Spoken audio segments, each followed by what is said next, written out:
Dre. Okay, let's talk about Dr. Dre. I think in our previous episode, you were saying that you put RZA ahead of Dr. Dre in the GOAT conversation as far as hip hop producers. You've been doing some more digging, and I think you said you had a lot of, We things about to to we about to give to put our we about to audience. put we about to put people ahead of Dr. Dre, Mike, not just RZA. That's Really? the first thing that's going on. We about to put How people. many people are you putting ahead of Dre as a producer, and why? Dre and the GOAT conversation. Oh snap! I don't even know how that happened. Oh, that's according to hip hop playing. Oh shit! Did we get the notification? That's a notification. Oh shit! We're gonna get a whole bunch of people coming Motherfuckers. in. No, so somebody sent me a very fascinating interview with Chris the Glove Taylor, who popped into this chat. Tell And shout people out who to Chris Chris the the Glove. Glove Taylor is. Yeah, I've been kind of doing some digging on him ever since he popped in. You know, just because like when people like that pop in, it's like, oh, he's a music lover. He's ahead. Well, I want to give a little bit of backstory. We Go were ahead. going through the Firm album, and I said I didn't know who Chris the Glove was, and I think some people start educating us on it, and then Chris the Glove popped in, and boom, you've been doing your research. So did you watch the video that I sent you? I did not. I was waiting on you to talk about it. First of all, you need to watch it. I'm gonna watch it. You do. You really, really do. But that's cool. I'm glad that you waited for me anyway. That's actually cool. Dre's always had help, Mike, and that's just really the reality of the story at the end of the day. When I actually thought about this, I was thinking like I would liken him more to Prince in the matter of how Prince switched bands after the revolution. You feel me? Mm-hmm. Like after the time with the revolution, he made Sign of the Times. And then he kind of made like Love Sexy, the Black Album, and a couple other things. But then he popped up with the New Power Generation and Diamonds and Pearls. And then it seems like from that point on, or somewhere in between there, like Graffiti Bridge and all that, like somewhere like about 1990, it seemed like Prince was switching bands. And what I feel like is going on with Dr. Dre is that, you know how Puff had like the Hitmen? Mm-hmm. Like he recreates a hitman type of team, but it's not a whole team. He likes to keep it quiet. He's a funny dude. You feel what I'm saying? So it's not going to be like a big team of people. It's going to be a guy or two. And so we're going to start unpacking it. Let's first of all unpack. Hold on. This isn't going to be a Dre slander, fest for the people out No. there. Because I know y'all tune out whenever we get critical of certain people. These are all things that are pulled from interviews that Chris the Glove Taylor and Daz Dillinger have done, pretty much. Okay. So everything that I'm saying is pretty much via Daz or via Chris the Glove. Okay. Okay. Just to get briefly on the Daz part, Daz did do Ain't No Fun on Doggy Style and Rat-a-Tat-Tat. Okay. Okay. One of Daz's homies, Emmanuel, is the guy that's playing the keyboards on What's My Name? Who Am I? And on, I believe, I forget the other. I got more paperwork upstairs because I was taking notes like crazy when I was like doing all these interviews, like I usually am. But the cat, Emmanuel, definitely did the main part to What's My Name, like Snoop's first single. Okay. Now, as far as the Chronic is concerned, it appears. And the Glove said this in his interview, Dre hasn't worked by himself since I've known him. Glove started hanging out with Dre when Niggas for Life was being made. Now, I want you to understand. 92. Before that. Glove is actually explaining how people need to go look up Chris the Glove Taylor. He was actually a more known DJ and producer before Dr. Dre and Yella. And he somebody said Pork Chop did What's My Name. Have you heard any of that? Huh? Pork Chop? Somebody said That's Pork Chop. That's the same guy, Emmanuel, Pork Chop. Gotcha. They called him Pork Chop. His real name is Emmanuel. Daz put Emmanuel on. Emmanuel Pork Chop Dean. Yeah. Okay. Emmanuel Pork Chop Dean. Yeah, same guy. We're talking about the same person. Okay, are we talking about a session player? Because I think the confusion is They're session players and they're producers.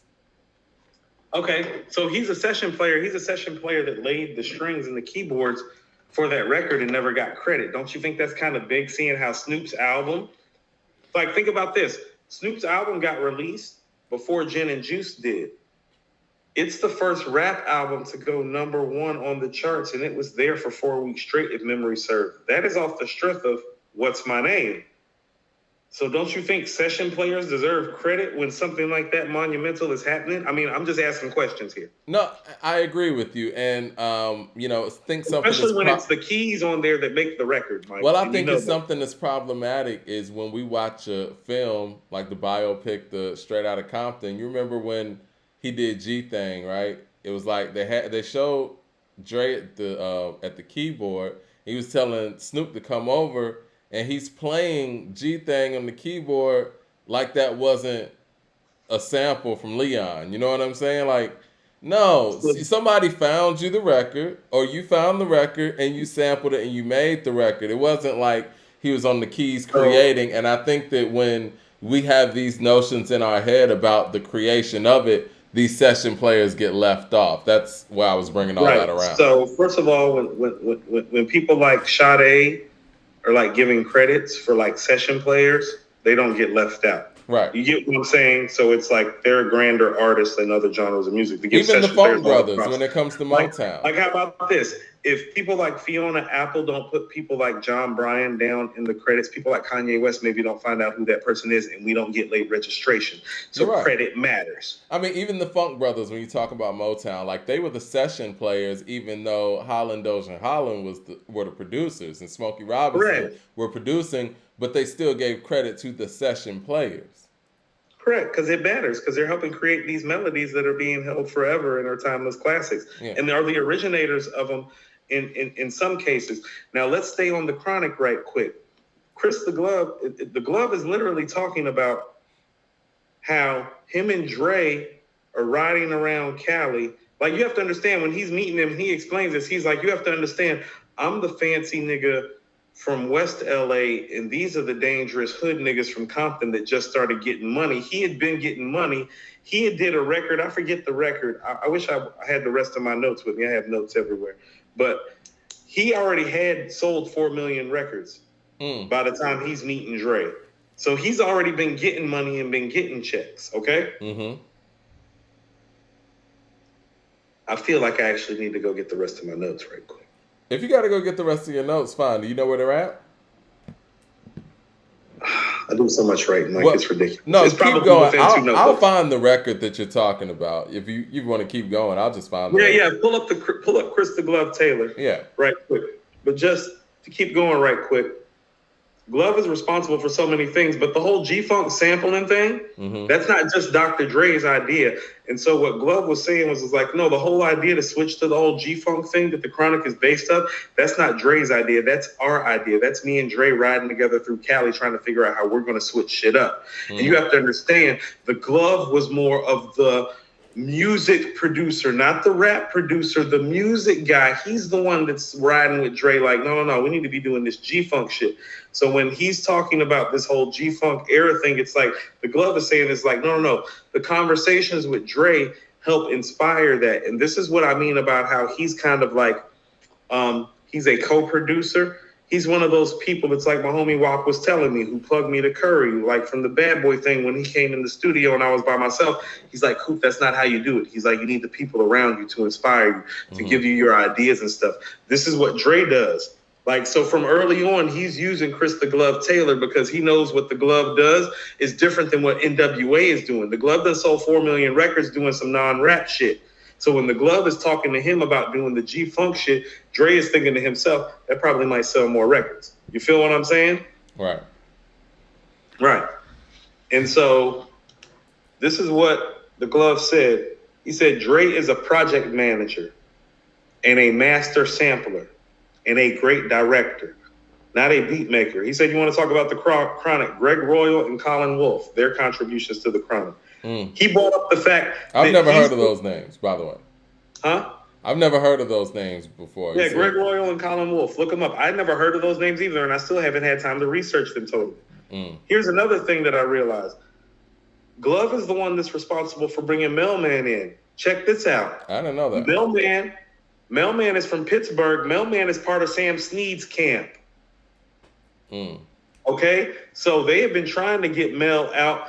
Glove is the one that made it happen. Dre didn't bring Mailman out. The Glove bought Mailman out. It was Sam Snead. Hold on, where are my notes?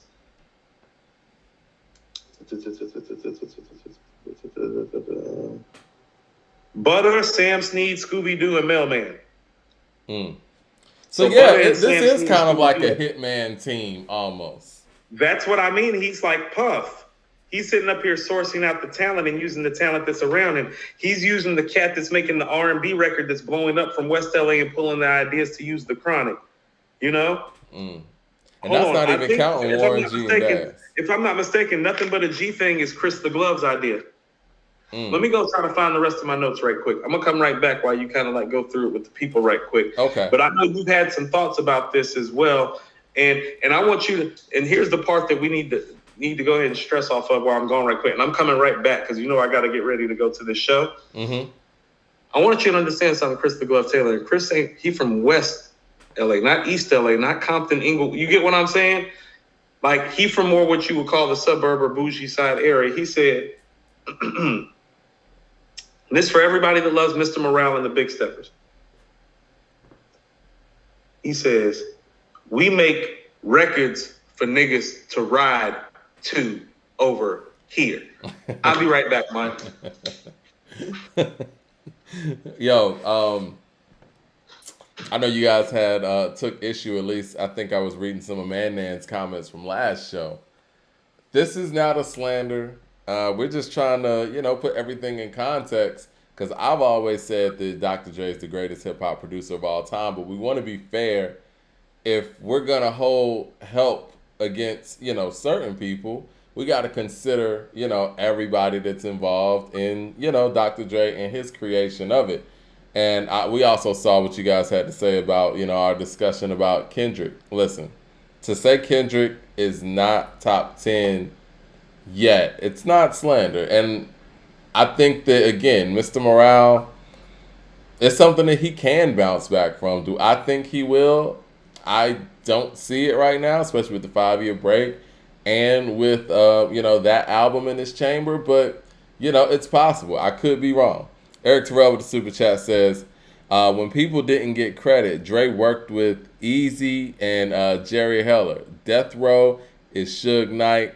You think they give extra credit? I don't know. And Yella has to get his credit too. Eric Terrell also says, when Dre got Aftermath, he gave credit to the help. Okay.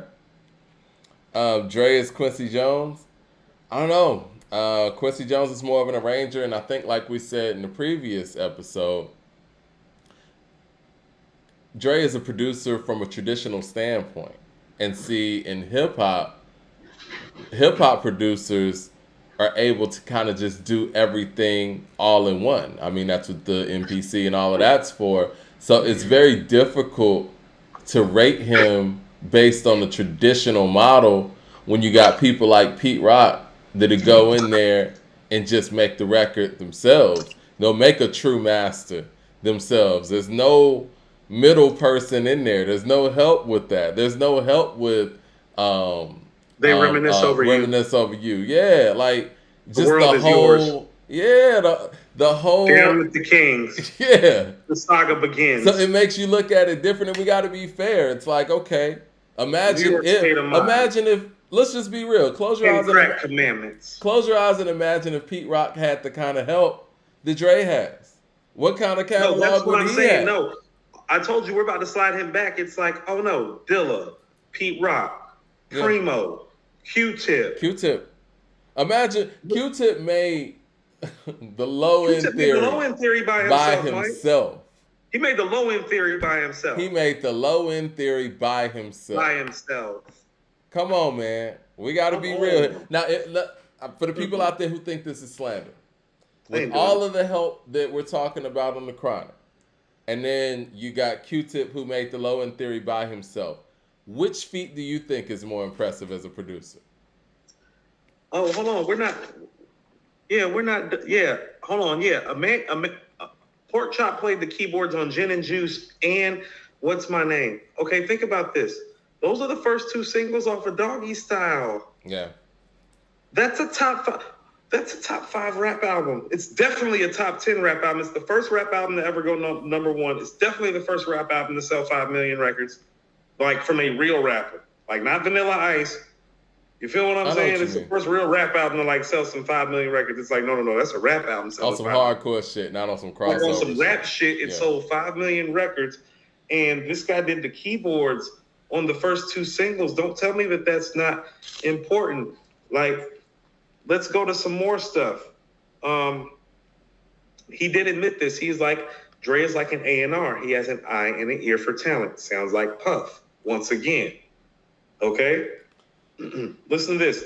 Glove did Explosive and Stranded on Death Row, Mike. That's incredible. I didn't know Glove made Explosive. Glove I didn't made know who I was Explosive. talking to. Damn. I see Leroy said something, and I want to get this out there. Leroy putting out a narrative that Dre never said that he made anything by himself. This is not the point. We're talking about when we rank people as far as like the greatest producers of all time. We're not saying that he is not, he's hiding this or whatever. He got a ghostwriter, whatever. We ain't talking about that. If we want to sit here and chastise MCs who have ghostwriters and people who we didn't know wrote rhymes, how can we sit here and not do the same thing for production help? And how can we sit here and act like the fact that Q-Tip made the Low End Theory by himself isn't a greater feat?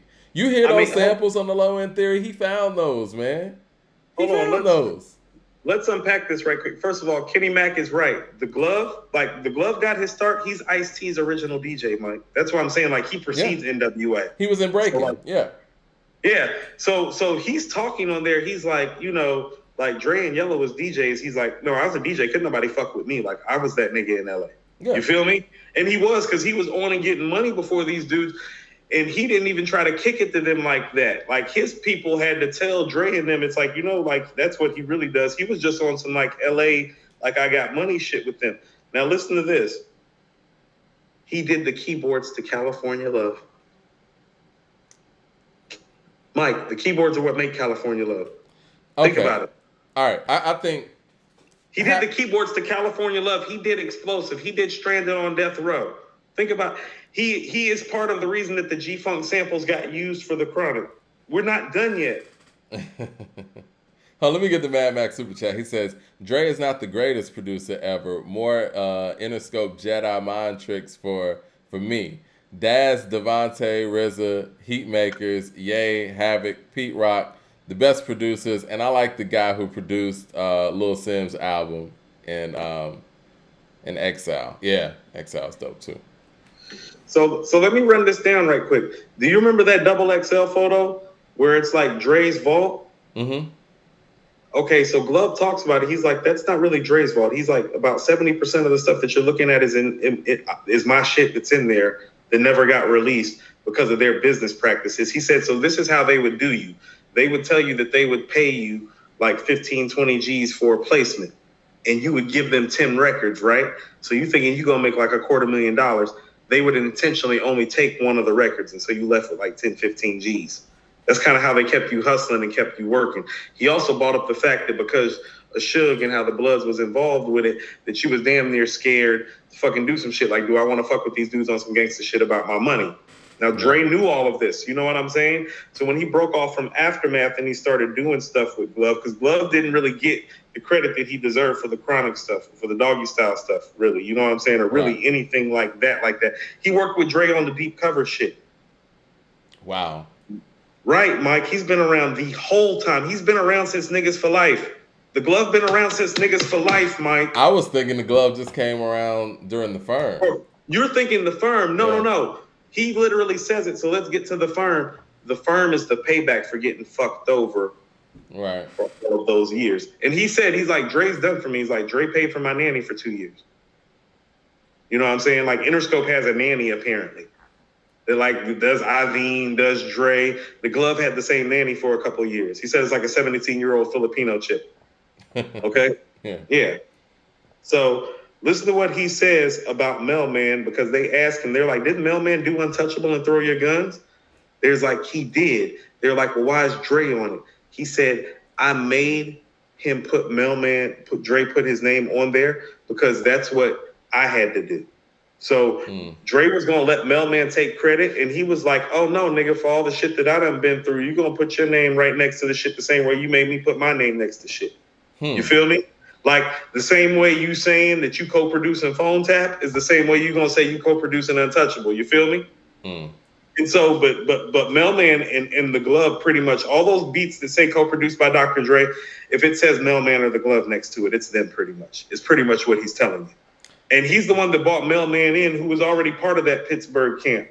You know what I'm saying? And this is what I mean. Like niggas from, people understand this about Pittsburgh, and I know this because my family is from Newcastle and Youngstown. Newcastle is only about 30 minutes northwest of Pittsburgh, and Youngstown, you can get to Pittsburgh in about an hour 15 from there, okay? They on that player shit. You know what I'm saying? On that funky shit. The same way you got, what's his name, in Philadelphia, in East Pennsylvania. No, it's the same funky player shit going on music-wise in West Pennsylvania, in Newcastle, Pittsburgh. You get what I'm saying? And so Dre is pulling from a sound and from a source that people don't often have access to it. He's pulling from the other side of Pennsylvania. He's pulling closer to the Ohio player side. That funky shit, Mike, even in the producer. Sam Snead and them is from Pittsburgh. Like, you can get literally over to Ohio and get to Youngstown from Pittsburgh in about an hour and a half. You feel me? Right. Wow. And he's got a camp of these guys in there. When you're hearing Sam Snead on You Better Recognize, that's just Dre on the hook. That's really Sam shit. You Eric Terrell with the super chat says, Bill Belichick won all those chips. He's the greatest coach. Nick Saban has help. He's the greatest. Dr. Dre is the head coach that wins championships. Hip hop sport. This is the thing, though. All of those head coaches that Nick Saban and Bill Belichick have to play against have the same resources. I think where it's troubling for me is, like I said, imagine if Q-Tip or Pete Rock or Premier or RZA had a team of individuals like that, knowing what they can do on their own. So that's where, to me, it makes it a little bit difficult. It might be one of those situations where we do put Puff and Dre in a different conversation than we do the guys that are just out here basically making beats from the rooter to the tutor on their own. And kind of going back to what Game said, like, Game goes in the studio, he sees not Dr. Dre, he sees Kanye West find the record himself, chop the record himself, you know what I'm saying, lay everything down, and then helping you lay down the vocals and sometimes coming with the hook. He's never seen Dre do that. Well, and he's right. So the people that are saying they've never seen Dre make a beat, this is what they're talking about. Like, when Game is saying that, This is where this is coming from, because there's all sorts of evidence of it all over the place. Barney Rubble and Sean Thomas co-produced Murder Was the Case and Gin and Juice as well. So think about it. That's Gin and Juice, What's My Name, and Murder Was the Case. All definitely had major help. Daz did Ain't No Fun. Those are the four seminal records on there in terms of how they're remembered. Eric Terrell says, why not dog out Rick Rubin?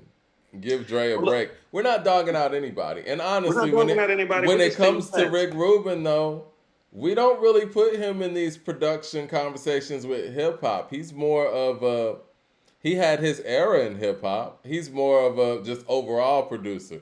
Does anybody say that they think that Rick Rubin's a better hip hop producer than Marley Marl? I don't think people say that. No, they don't. I wouldn't say that. Well, let's finish too and wrap some of this up.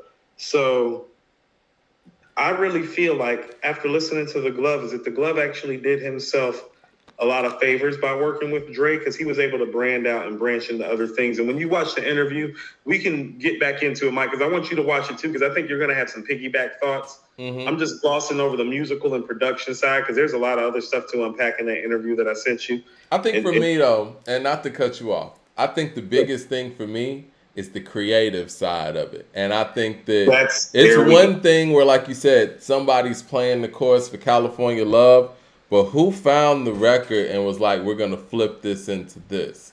And I know Warren G was saying that was his role during the Chronic time, to be the guy to find the records. The inspiration for the record came from the glove, as well as him playing the keys. It's like, oh, you're the inspiration and you're actually the one laying shit down? Because again, I want to get back to Q-Tip because I think that, you know, they kind of mirror each other when it comes to the time period and the innovative nature of, you know, G-Funk and jazz. Not with anymore. Q-Tip, it's like we know Q-Tip found these records.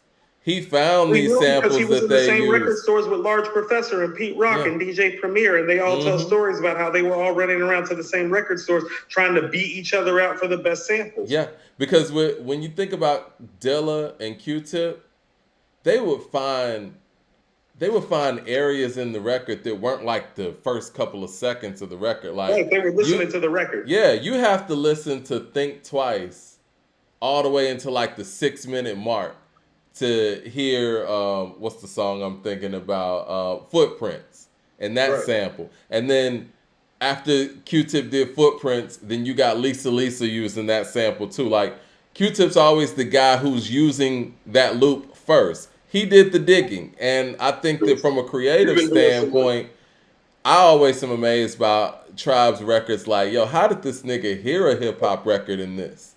You know? And so for me, when it comes to Dre, all the help outside. If Dre was the creative force and say, you know what? This G thing loop, this can be a hip hop record. Cool. Kudos. But if somebody gave him that idea, then yes, I do feel different. Well, this is what I mean is like, so, okay, let me finish up a couple things. Go ahead. I'm sorry. That was on my mind. No, you're perfectly fine. Because I kind of, the way that you're starting to feel about the low end theory with Q-Tip, well, let's start about how I'm starting to feel about DJ Premier with Moment of Truth. It's like, hold on.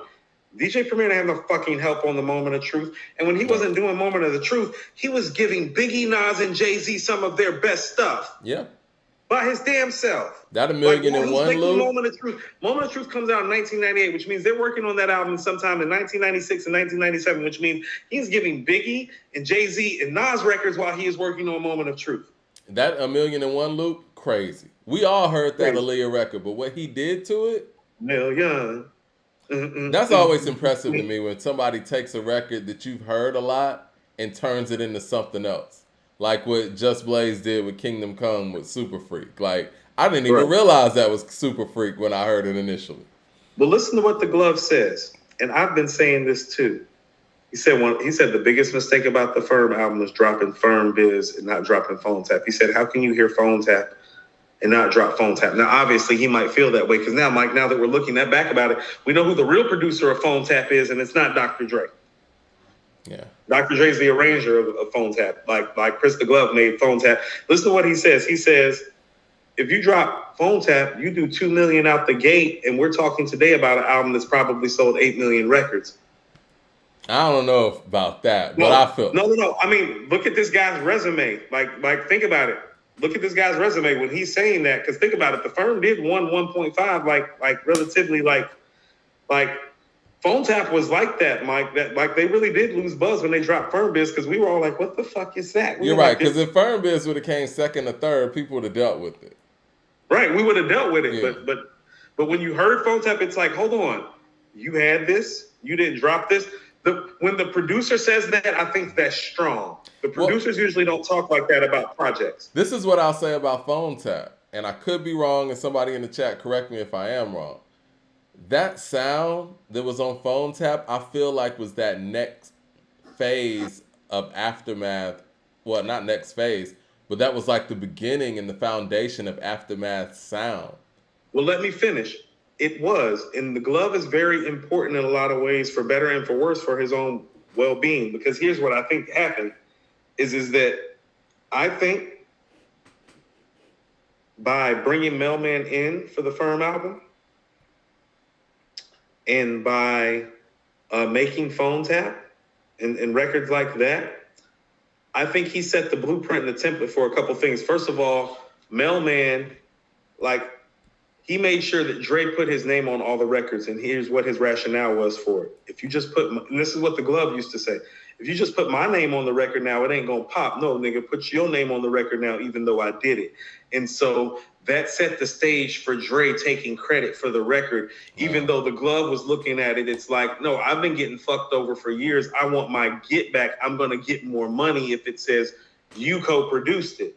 Right. You know, so he set the template for the fuckery, kind of, in a sense, in terms of how the credit gets delved up unknowingly, trying to get back for the fact that he didn't get credit for a lot of stuff that he did to begin with. During the Death Row days and during the Ruthless days. You feel me?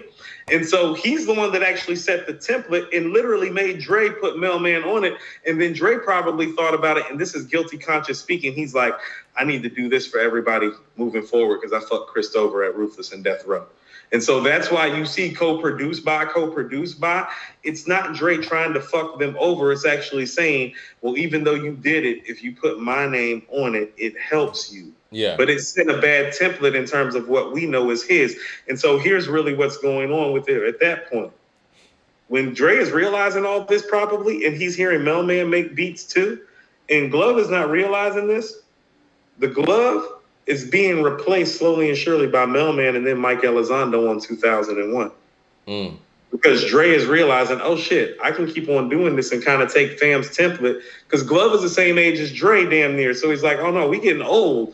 I need some younger dudes, a new sound. So Mailman is actually, and Mike Elizondo are actually people who end up replacing the Glove in terms of getting those Dre credits. And it's kind of funny, like he cycled through them too, and they all spun out and did other things. Because Mike Elizondo's catalog is damn near as deep as the Glove's now, but it all kind of came from putting co-produced by Dr. Dre down. But it really looks like Dre didn't do a lot of this stuff as far as like that Rooter to the Tutor stuff that you're talking about. No, it's been the Glove literally up until Explosive on 2001, and it feels like finally, I don't know, it's like, it feels like the Glove did 2001 with him, like Explosive. That's huge to me. That's massive. No. I don't think you understand. Dr. Dre not being the owner of Explosive totally is a difference maker. Not being the owner of What's My Name and Gin and Juice and Ain't No Fun, Rat-a-tat-tat, Stranded on Death Row. This isn't just regular records. This is some of the best shit. Ever. Yeah. And it's all co-produced. And so Mike Elizondo on In the Club. I mean, think about that. It's like, oh, did you do that or did Mike do that? It's like, well, Mike did that apparently. Yeah. You know, so it's like if you're looking at his biggest and best shit, it's like, well, he's really not the author of it because, to quote the Glove again, Dr. Dre is a project manager and a master sampler. Jay Short with the super chat says, journalism is not slander. I agree. And listen to my final thought, and then we kind of got to get out of here after we cover the Lil Baby thing for like a few minutes. Mm-hmm. This is why you don't see any non-Aftermath California artists really working with Dre, because they're not really working with Dre if they come to work with Dre.